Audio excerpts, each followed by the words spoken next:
Are you ready to learn the exact steps to make your Amazon product listing stand out and command presence among all the competition?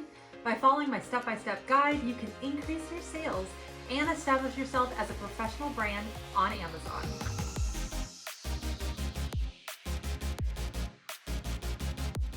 Hi, I'm Becky with ClickFluency, and I'm here to show you how to create a winning Amazon product listing that will turn browsers into buyers. So in this video, you'll learn exactly what steps to take to make sure your product stands out from all the rest that are on Amazon. And at ClickFluency, we have over 7 years of experience in the e-commerce industry, specializing in the Amazon platform. And I'm going to share you our proven strategies in creating a great and winning product listing.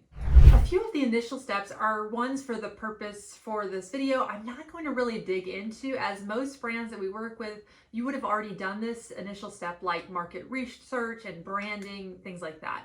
But in this video, I'm going to have the assumption that that has already taken place for your products and that you are either looking to launch it on Amazon for the first time ever, or you may have an existing product listing that you want to improve so that it gets more sales. It really does start at the product level, and I want to mention this because you'll hear people talking about getting product reviews and optimizing your existing product listings, but there is only so much that you can do. So if you're noticing issues with reviews, for instance, for the product itself, that's something that may be time for your product development team to really work on making those improvements and then launching a new and improved version of the product. Okay, so now let's really dig into the steps that you'll need to take to make your product stand out on Amazon with all the competition. So the first step that you want to do is keyword research. So since you've already had your product created, you can then use tools to help you find keywords that are relevant to your product. Now, this is going to give you visibility because when people aren't looking for maybe your brand, that's really important for them to find your products still. So this is a really important step to take your time and to use a lot of different tools and resources for looking into what keywords are most relevant.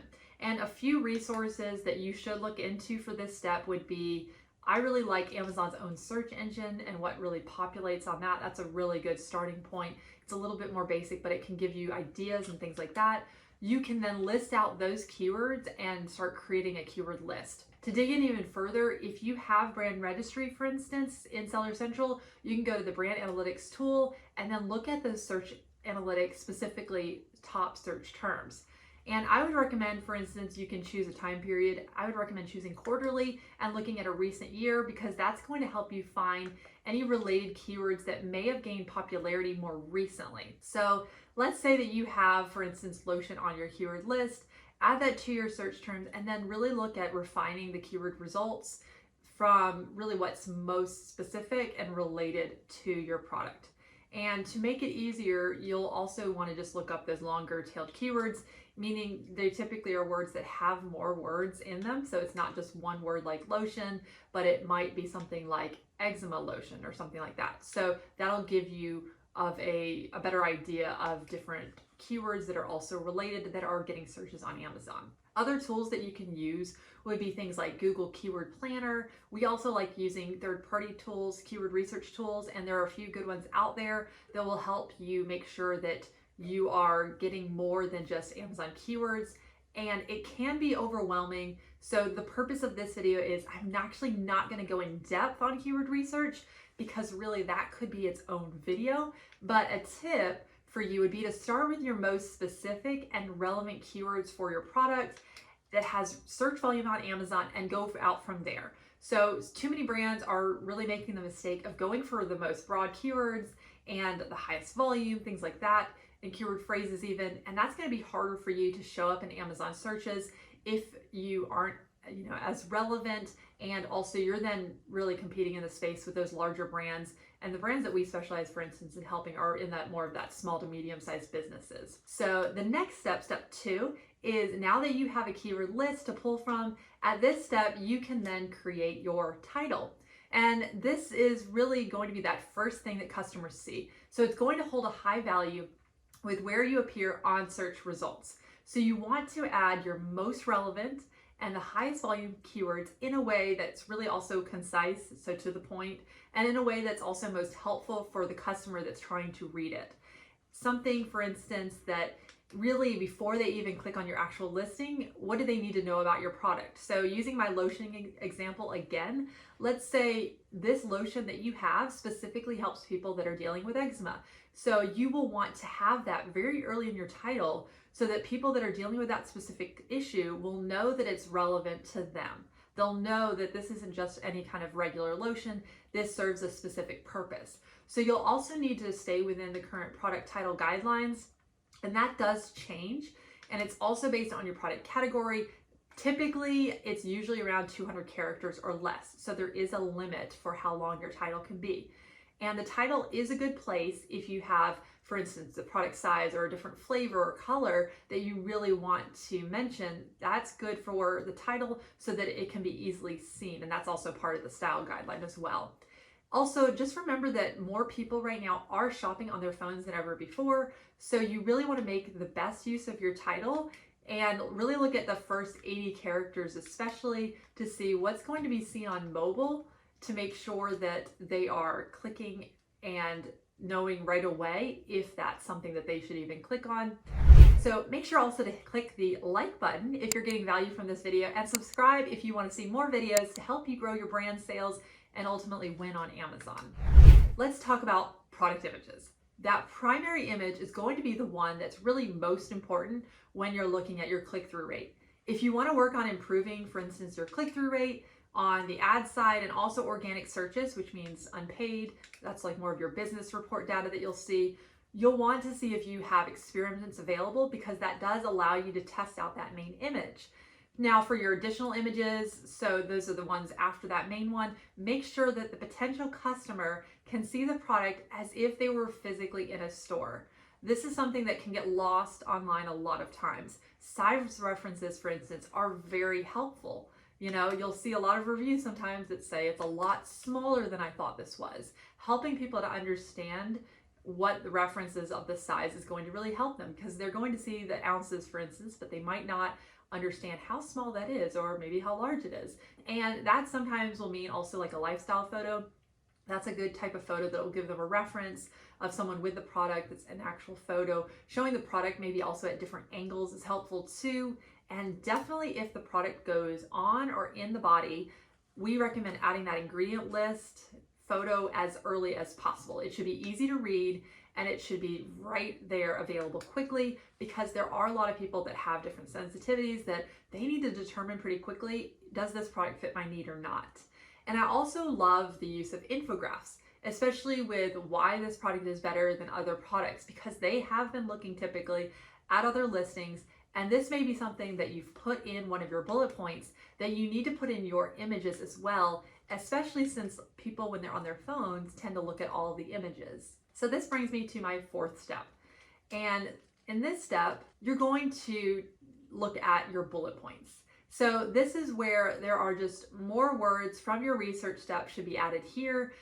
Keywords that didn't make it into the title, this is where you'll want to put them in your bullet points. You will not want to use the same copy that you've used, for instance, on your own website, because you do want it to be made for Amazon searchers in mind. So people that are shopping on Amazon, the customers there, you want to have them in mind to find your listing, to find your product. So getting to the point very quickly about key benefits of your products is important with your bullets, and ways that they can use it, maybe ways that they wouldn't originally think of. Also, you may want to include different information like the uniqueness of your brand, and also like the authority. If your brand has specific things that make it, you know, have a lot of authority and make it more trustworthy for them, you want to make sure to explain that in your bullets, and really so they trust your brand and they trust the product that you're about to potentially buy.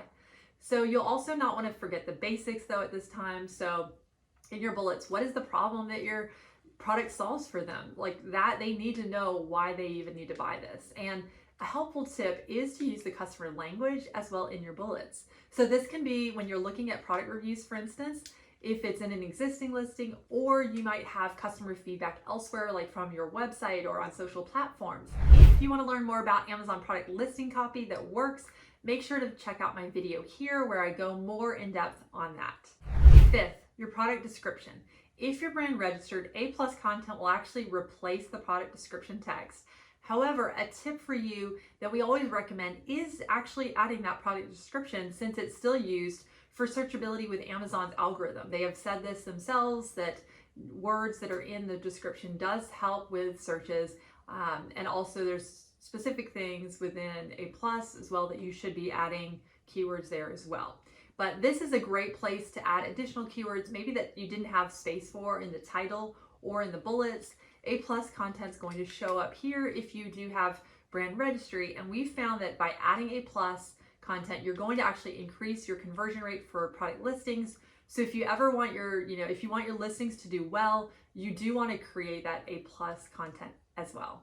Sixth, make sure you fill in those back-end keywords. This is another often overlooked place that you can use. Especially, it's really helpful for words that would not really make sense to put it in the front of your listing for customers to see. So this would be things like misspelled words that are actually still getting searches on Amazon, and you are limited to the number of characters that you can add, so just keep that in mind as well. Seventh, I'll group a few things in this step because there's a lot of things that make up a listing.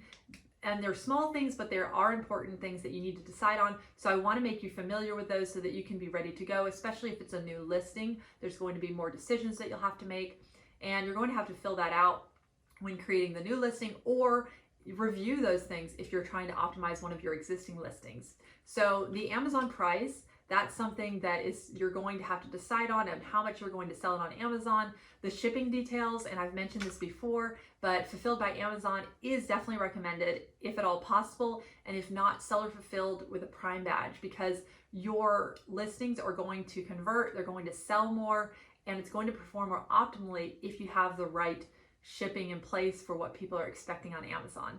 Also, variations for your listings, if it's eligible, make sure that you create it as a variation and not a standalone product.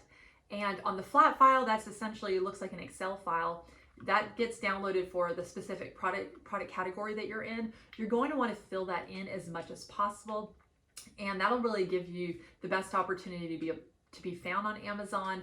Things like adding, ingredient lists if those are applicable, adding the sales tax info, and if, this is a new listing, when it's going to actually become available for purchase by people on Amazon, details about the product dimensions and the package and the weight of the product, and also the UPC for a new listings, things like that.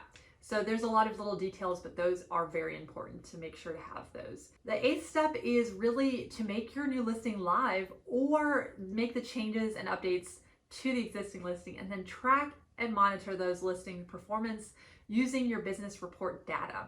So check out your listing on desktop, but also pull up your phone, pull up the listing there, make sure everything looks okay. Is there anything that looks a little funny or off? Is there anything cut off? Those are things you want to fix early on so that you can see the results in the best way possible without something going wrong early on. And after several weeks, you can then look at maybe testing one of those elements one at a time. We recommend either through Amazon has the experiments, but only certain things can be tested through experiments, and only if that's available for your product. And then you'll want to test it, and once you do that, you're going to review the data again. Ninth, make sure to promote and advertise your product listing. So now that you've made your listing live, or you've updated the listing that has already existed, now you're going to really help improve the listing that is already there, or the new one that's been created. You want to get more eyes on the product at this point. You're going to use that keyword list, for instance, that you've created in that first step. You can actually use that for determining what keywords you're going to target in manual advertising campaigns on Amazon. You'll want to rinse and repeat those steps, refining based on what you see from your ad campaigns, for instance, what keywords are getting a lot of conversions and sales. That's going to be something that you're going to want to pay attention to. Are those keywords already in the title and copy? If they're not, you'll definitely need to add those into your listing in the copy, and then use a third-party tool that allows you to track your keyword ranking, meaning where you're showing up when someone types in a certain word, like that lotion example. Where do you appear organically? But you also would want to find a tool that shows you where you're showing up on the paid ad side for Amazon as well. So make sure to check out this video for more strategies and tips on how to grow your Amazon brand sales.